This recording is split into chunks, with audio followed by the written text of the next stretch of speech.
All right, we coming at you today live, episode 3. And today we're going to give a quick discussion on a topic that a lot of people,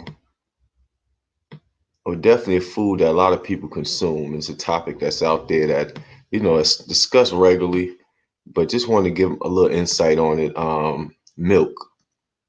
Should we be consuming milk or as adults, or should we, put it into the consumption of milk and its products and the other dairy products that contain milk? So first, I want to start with a quick definition of milk. Milk it says in the definition that milk is a nutrient-rich white liquid food produced by the mammary gland of mammals. It is the primary source of nutrients for infant mammals, including humans who are breastfed, before they're able to digest other types of food. Early lactation milk contains colostrum, which carries the mother's antibodies to its young and can reduce the risk of many diseases. It contains many other nutrients, including protein and lactose. Interspecies consumption of milk is not uncommon, particularly among humans, many of whom consume the milk of other mammals.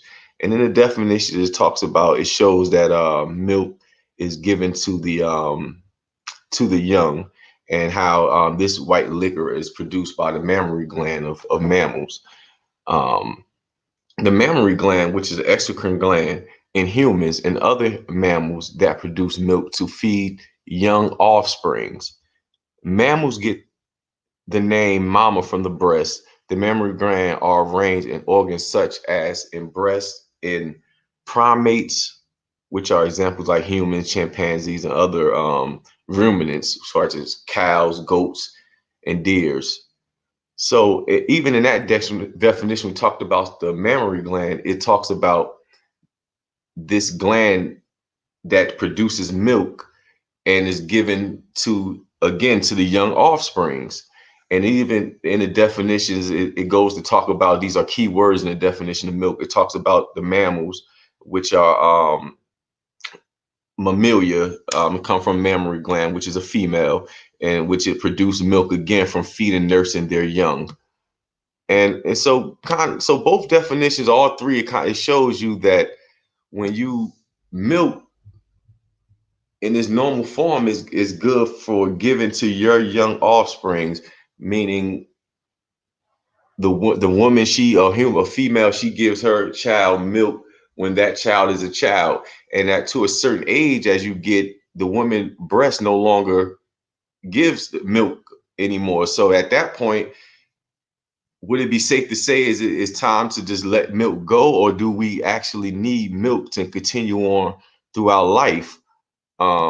Even within the animal form, as the offsprings grow, they no longer give their offsprings milk. The milk is then given, as we see now, it's given to it's pasteurized and go through a process, and is actually from cows or deers. I'm sorry, goats, is given in the human form. So that would just be my question: do we really need milk to continue on as adults throughout life, and any other dairy products that's associated with milk?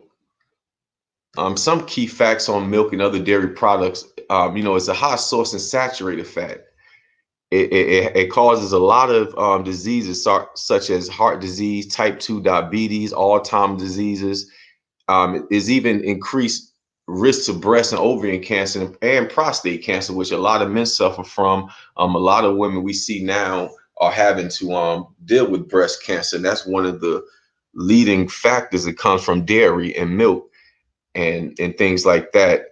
And definitely heart disease, it runs rampant in the Black community. We deal with a lot of things dealing with heart disease. There's bones. A lot of people consume milk. It says that the bones, it strengthens your bones, or it's supposed to have some effect on the bones, making your bones stronger and things of that nature. British research showed, they did studies and links to drink, people that consume milk on a daily basis, and people that don't, of athletes, of male athletes, roughly 96,000, and that consume the milk from a teenager up into adulthood, and they showed that the bones were not strong. They actually suffered more fractures and related injuries as opposed to ones that was on a plant-based diet. And that's just one study. There's plenty of other studies that's out there you can look up. That was just one that was from the British Medical Journal. I'm sorry, that showed about that talked about how milk works and the things how it affects the bones health. Because I know a lot of times people we drink milk because the commercials always tell it strengthen the bones. Another factor is cancer. Like I stated earlier, we know that milk does and is linked to a lot of prostate cancer, even increased in lung cancer. And a lot of times we always associate lung cancer, things like that, from smoking or lack of exercise. But a lot of times when you consuming the milk, it actually causes, in dairy products, actually causes mucus in the body, which is builds up and it affects the lungs and things like that. And as time you don't get that mucus out, it starts to conform into a cancer and so forth and so on. And a lot of people, even a lot of vegetarians, a lot of vegetarians still, when they're eating, they eat a lot of sweets or other products, baked and things like that, that actually has consumption of milk inside of it. And that's one thing that even vegetarians have to look out for when they're consuming food on a daily basis, is if it does indeed have a dairy product inside of it, because that it could affect the body as well. You thinking you're eating healthy, and come to find out years later, you still was ingesting these products that was causing harm to the body. And it's just, and I know these things are not going to happen overnight. It's just facts to give you to kind of just look into this, to kind of slow it down from the consumption of dairy products, so it won't take over your life and you're looking to eat these things on a daily basis. Another issue that a lot of people that deal with that come from these milk products and dairy is fibroids in women. Women are dealing with fibroids on a high level, and a lot of it comes from that, like again, from the dairy sitting in the system, the milk product, which turns into mucus and breaks the system down and cause all kind of issues and things inside the woman and her fibroids.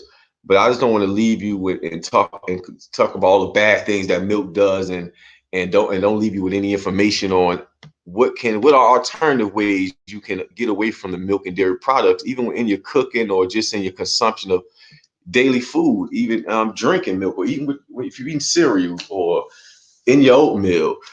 Some alternative ways or plant-based products that you can use to go away from dairy and milk is you can always go to almond milk. That's another alternative to milk. Coconut milk.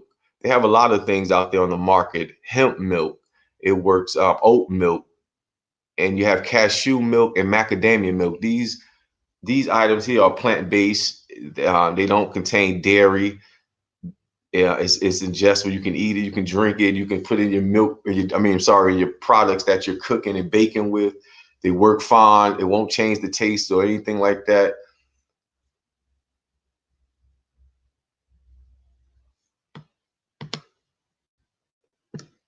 And also, I wanted to touch on far as milk. I know a lot of times we drink milk. I stated earlier I was talking about the calcium aspect of gaining from drinking milk. And there are herbs that's out there that will help you if you're looking for calcium, or you're looking because you want to keep your bones strong, and you were searching for milk to help you build that bone strength. There are herbs that you can also, as well as you can take to help that. So far as the nettle is high in calcium. Horsetail, parsley, and these things that the parsley you can add into your food. You can make teas out of these things. These herbs come in the dry form. You can make a tincture and things of that nature. It can also have it in the pill form. Now, the parsley, that's something you will have to, 9 times 10 is going to either make a tea out of it, something you can steep into a tea, or put on your food. But the horsetail and nettle leaf can be in a tea format, powder. You can have it in a tincture, which is a liquid format. You can also have it in a break it down in tea format. You can hot water, pour the water over, let the water boil, put the nettle or the parsley or either horsetail in a cup, pour the hot water, let it steep for about 10 minutes roughly, drain it and sip on it. You can actually add a tea bag to it if you don't like the taste, and that helps as well.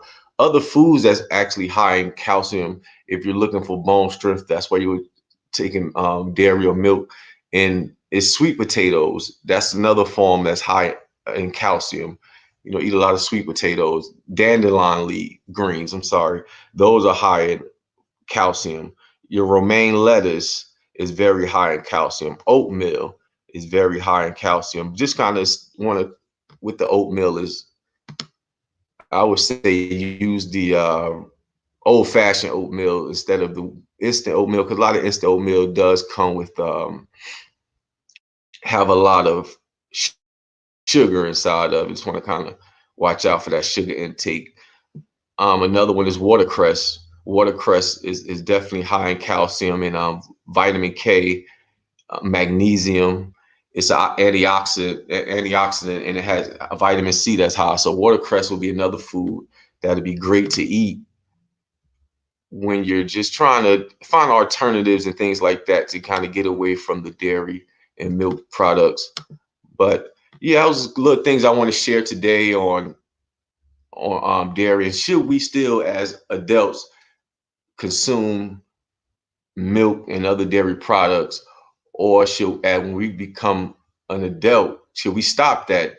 Our kids need it. Should we get it from other forms? Should we be taking in these products from animals, or when you're young, after your mother breastfeeds you and you to a certain age where that's no longer needed, is it okay to go on? My opinion would be yes, it's okay to go on without eating dairy products. And I showed some alternatives that's out there that you can use to wean yourself off that if you're still struggling with it.